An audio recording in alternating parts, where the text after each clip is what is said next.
nggak sih kalian lagi santai, terus lihat awan di langit, dan tiba-tiba kalian ngerasa awan itu bentuknya mirip banget sama muka orang atau hewan? Atau mungkin pas lagi liatin lantai marmer, kok ada pola yang kayak wajah lagi senyum? Kalau kalian pernah ngalamin hal ini, selamat, kalian nggak sendirian.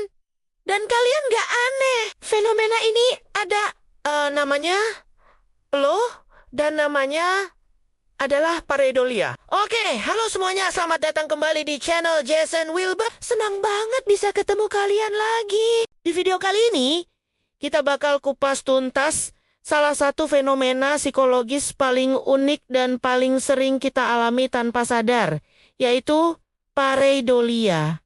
Apa sih sebenarnya pareidolia itu? Kenapa otak kita bisa ngelihat wajah di benda-benda mati? Apakah ini tanda-tanda kita punya imajinasi super tinggi atau malah ada penjelasan ilmiahnya? Nah, semua pertanyaan itu akan kita jawab bareng-bareng di sini. Jadi, siapin cemilan kalian, duduk yang nyaman, karena kita akan mulai petualangan kita buat ngebongkar rahasia di balik wajah-wajah yang tersembunyi. Jadi, kita mulai dari dasarnya dulu ya. Pareidolia itu berasal dari dua kata Yunani. Para yang artinya di samping atau di luar, dan eidolan yang artinya gambar atau bentuk. Jadi secara harfiah, pareidolia itu artinya gambar yang salah atau bentuk yang melampaui. Secara sederhana, pareidolia adalah kecenderungan otak kita untuk melihat pola yang familiar, terutama wajah, pada objek atau data yang sebenarnya acak dan gak berarti. Contoh paling klasiknya yaitu tadi, lihat wajah di awan, di noda kopi, di retakan tembok, atau bahkan di bagian depan mobil yang sioliala punya mata dan mulut. Fenomena ini bukan hal baru loh.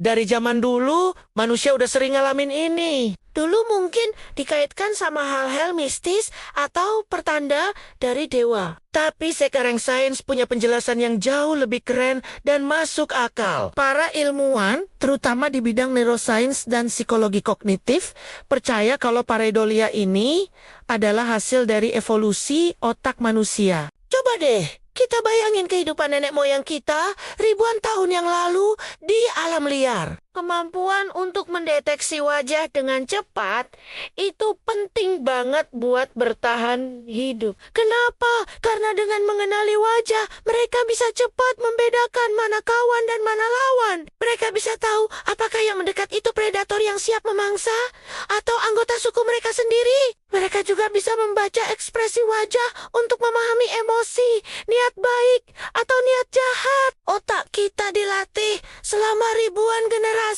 untuk menjadi mesin pencari wajah yang super efisien. Saking efisiennya, otak kita jadi sedikit terlalu sensitif. Akibatnya, otak sering salah mengira pola-pola acak sebagai wajah. Ibaratnya, alarm pendeteksi wajah kita ini terlalu peka. Lebih baik salah mendeteksi ada wajah, padahal nggak ada, daripada gagal mendeteksi wajah predator yang benar-benar ada. Itu adalah mekanisme pertahanan diri yang sangat fundamental. Nah, proses ini terjadi di bagian otak yang namanya fusiform face area. Area ini adalah bagian khusus di lobus temporal otak kita yang tugasnya memang untuk mengenali wajah. Saat kita melihat sesuatu, informasi visual itu dikirim ke area ini. Kalau polanya punya 3 titik utama yang mirip formasi mata dan mulut, area ini langsung aktif dan mengirim sinyal ke otak kita. Hei, itu wajah! Proses ini terjadi super cepat. Bahkan sebelum bagian otak kita yang lebih logis sempat menganalisis dan bilang, tunggu dulu, itu kan cuma roti panggang. Makanya, kita sering kaget sendiri pas ngelihat wajah di benda-benda aneh. Menariknya, pareidolia nggak cuma terbatas pada visual loh. Ada juga yang namanya pareidolia auditory. Pernah nggak kalian lagi dengerin suara kipas angin atau suara statis radio? Terus tiba-tiba kalian kayak dengar ada bisikan atau nama kalian disebut. Nah, itu dia contohnya. Otak kita berusaha mencari pola yang familiar. Dalam hal ini kata kota atau suara manusia. dari suara-suara acak yang kita dengar. Ini juga mekanisme yang mirip dengan pareidolia visual. Fenomena ini juga sering banget dimanfaatin dalam banyak hal. Misalnya, dalam seni. Banyak seniman yang sengaja menggunakan pareidolia untuk menciptakan karya yang unik dan bikin orang berpikir. Coba deh lihat karya-karya pelukis surrealis. Mereka jago banget mainin persepsi kita. Dalam desain produk juga sama. Coba perhatikan desain mobil. Kenapa kebanyakan lampu depan mobil itu didesain seolah-olah seperti sepasang mata dan grillnya seperti mulut? Itu karena desainer tahu mobil yang punya wajah yang ramah atau sangar bisa lebih menarik secara emosional bagi pembeli. Kita jadi punya ikatan emosional sama mobil itu. Pareidolia juga jadi dasar dari beberapa tes psikologi terkenal. Contohnya, tes Rorschach. Tahu kan? Tes yang pakai bercak tinta simetris itu, peserta diminta untuk bilang apa yang mereka lihat dari bercak tinta acak tersebut. Jawaban mereka, yang seringkali merupakan bentuk pareidolia, kemudian dianalisis untuk memahami kepribadian dan kondisi emosional mereka. Apa yang kita lihat dalam sesuatu yang acak ternyata bisa mencerminkan apa yang ada di dalam pikiran dan perasaan kita. Tapi, kadang-kadang pareidolia ini bisa bikin heboh juga. Contoh paling terkenal mungkin wajah di Mars. Tahun 1976, wahana antariksa Viking 1 NASA mengambil foto sebuah bukit di permukaan Mars yang kalau dilihat dari sudut tertentu, dengan pencahayaan tertentu, kelihatan persis seperti wajah manusia. Foto ini langsung jadi sensasi global. Banyak yang percaya kalau itu adalah bukti adanya peradaban kuno di Mars. Teori konspirasi bermunculan di mana-mana. Tapi, beberapa dekade kemudian, dengan teknologi kamera yang lebih canggih, NASA mengambil foto lagi area yang sama dengan resolusi yang jauh lebih tinggi. Dan hasilnya ternyata itu cuma formasi bukit biasa. Yang karena kombinasi sudut, cahaya, dan bayangan plus pareidolia di otak kita. Jadi kelihatan seperti wajah. Contoh lain yang sering kita lihat sehari-hari misalnya roti panggang yang ada gambar wajah Yesus atau penampakan Bunda Maria di noda jendela. Fenomena ini menunjukkan betapa kuatnya keyakinan dan harapan kita bisa mempengaruhi persepsi. Otak kita nggak cuma mencari pola wajah secara umum, tapi juga wajah-wajah yang punya arti penting bagi kita secara personal atau budaya. Jadi, apakah pareidolia ini berbahaya? Tentu saja tidak. Ini adalah fungsi normal dari otak manusia yang super kreatif. Justru ini nunjukin betapa hebatnya otak kita dalam mencari pola dan makna. Ini adalah bukti bahwa kita adalah makhluk sosial yang secara biologis terprogram untuk terhubung dengan wajah lain.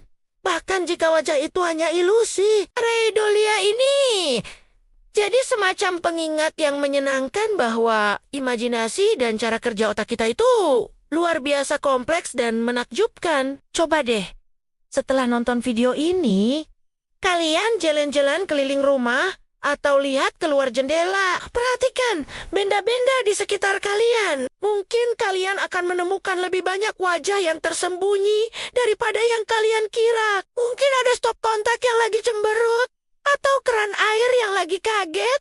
Ini bisa jadi latihan kreativitas yang seru loh. Sebagai kesimpulan, pareidolia bukanlah sebuah kelainan atau pertanda hal-hal gaib. Ini adalah produk sampingan yang menarik dari evolusi otak kita yang dirancang untuk pengenalan pola yang super cepat, terutama untuk wajah. Ini adalah bukti kecerdasan sosial kita dan kemampuan otak untuk memberikan makna pada dunia yang terkadang tampak acak. Jadi, lain kali kalian melihat kelinci di awan atau wajah tersenyum di secangkir kopi, nikmati saja momen itu.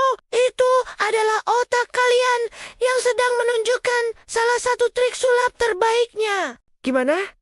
Menarik banget kan pembahasan kita kali ini? Aku jadi penasaran. Apa sih pengalaman pareidolia paling aneh atau paling lucu yang pernah kalian alamin? Coba deh, tulis cerita kalian di kolom komentar di bawah ya. Aku pengen banget baca satu-satu.